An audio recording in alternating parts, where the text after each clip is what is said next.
3 unsettling true frat hazing horror stories. Story 1: The tragic death of Tim Piazza. Expanded narrative. Tim Piazza was a bright and energetic young man with a promising future. A sophomore engineering student at Penn State, Tim was known for his kindness and dedication. His decision to join the Beta Theta Pi fraternity was driven by the desire for camaraderie and brotherhood. However, the night of February 2nd, 2017, would alter the lives of many and highlight the lethal consequences of hazing rituals. The Gauntlet. The Gauntlet was a brutal hazing ritual that involved making pledges drink excessively in a short period. Tim was given a bottle of vodka to consume, followed by participation in drinking stations that demanded rapid consumption of beer, wine, and other hard liquors. Within a couple of hours, Tim had ingested a lethal amount of alcohol. The Fall. At approximately 11 p.m., visibly intoxicated, Tim fell down a flight of basement stairs. He suffered severe head trauma, yet fraternity members failed to seek immediate medical attention. Instead, they attempted to rouse him, slapped him, poured water on him, and even slapped his face to wake him. When these attempts failed, they left him on a couch to sleep it off. The Cover-Up. Throughout the night, fraternity members walked past Tim, some even stepping over him, while he lay in distress. Instead of calling for help, they texted each other about how to handle the situation to avoid getting into trouble. Tim's condition worsened, and by the time emergency services were finally called the next morning, it was too late. Tim was pronounced dead at the hospital, his injuries including a fractured skull, shattered spleen, and severe internal bleeding. Legal repercussions. The aftermath saw a lengthy legal battle. Surveillance footage from the fraternity house played a crucial role in the investigation, revealing the neglect and attempts to cover up the incident.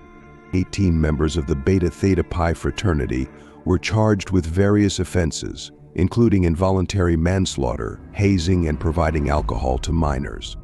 The trial proceedings were emotionally charged, with Tim's parents, Jim and Evelyn Piazza, becoming vocal advocates against hazing. Impact on policy. Tim's death prompted Penn State to permanently ban the Beta Theta Pi fraternity from its campus. The university also implemented strict anti-hazing measures and increased oversight of Greek life. Nationwide, the tragedy led to the introduction of Tim's Law, aimed at strengthening hazing penalties and ensuring that students who witness hazing can report it without fear of retribution. Story 2: The waterboarding of Matthew Carrington. Expanded narrative. Matthew Carrington was a 21-year-old student who had recently transferred to California State University, Chico. Described by friends and family as ambitious and kind-hearted, Matthew sought to expand his social circles by joining the Chi Tau fraternity. Unbeknownst to him, the fraternity's initiation rituals involved dangerous and dehumanizing practices. The Ritual. On the night of February 2nd, 2005, Matthew and other pledges were subjected to a grueling hazing ritual. In the basement of the Chi Tau house, pledges were forced to drink copious amounts of water, alternating between gallons of water and calisthenics. This form of hazing was intended to push their physical limits and establish control over the new members. The Torture. Matthew was required to perform push-ups, sit-ups, and other exercises while being continually doused with cold water. Industrial fans were placed in front of him, causing his body temperature to plummet. As Matthew's condition deteriorated, his fellow pledges watched in horror, unsure of how to help or afraid to defy the upperclassmen's orders. The aftermath. As the night progressed, Matthew began exhibiting signs of water intoxication, nausea, confusion, and seizures. His friends urged the fraternity members to seek medical help, but their pleas were dismissed. By the time someone finally called 911, Matthew had already slipped into unconsciousness. He was pronounced dead shortly after arriving at the hospital, his cause of death being acute water intoxication and hypothermia. Legal consequences. The fallout from Matthew's death was swift and severe. Multiple fraternity members were charged with involuntary manslaughter and hazing. The incident led to a broader investigation into the practices of Chi Tao and other fraternities at CSU Chico, resulting in the expulsion of several organizations. In legislative changes. In response to this tragedy, California passed Matt's Law, which redefined hazing and increased the penalties associated with it. The law made it possible to charge individuals involved in hazing with felonies if their actions resulted in severe injury or death. It also empowered victims and their families to seek civil damages.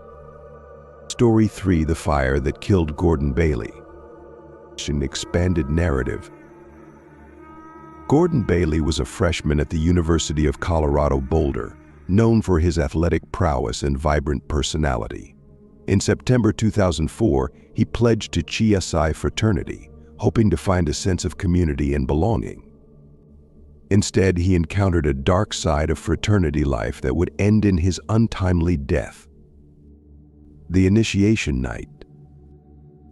On September 16, 2004, Gordon and other pledges were taken to a remote cabin in the mountains for their initiation. The event quickly escalated into a night of heavy drinking, with pledges being forced to consume vast amounts of alcohol, including whiskey, wine, and beer.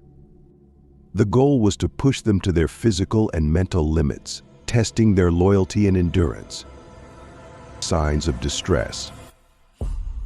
As the night wore on, Gordon became extremely intoxicated. He began showing signs of severe alcohol poisoning, vomiting, incoherence, and inability to stand. Despite his clear need for medical attention, fraternity members believed he would sleep it off. They placed him in a sleeping bag and left him unattended. Discovery and panic. The following morning, fraternity members found Gordon unresponsive. In a state of panic, they called for help, but it was too late. Gordon was pronounced dead at the scene, his blood alcohol content 5 times the legal limit.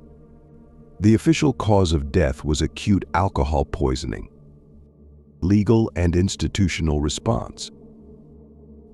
The tragedy led to criminal charges against several fraternity members, including providing alcohol to a minor and contributing to a minor's delinquency. The University of Colorado Boulder temporarily suspended all fraternity activities and launched an investigation into Greek life on campus. Impact and awareness. Gordon's death sparked a nationwide debate on the dangers of alcohol abuse in fraternities and the responsibilities of Greek organizations. It highlighted the need for immediate medical intervention in cases of alcohol poisoning and prompted universities to implement stricter regulations and education programs regarding hazing and substance abuse.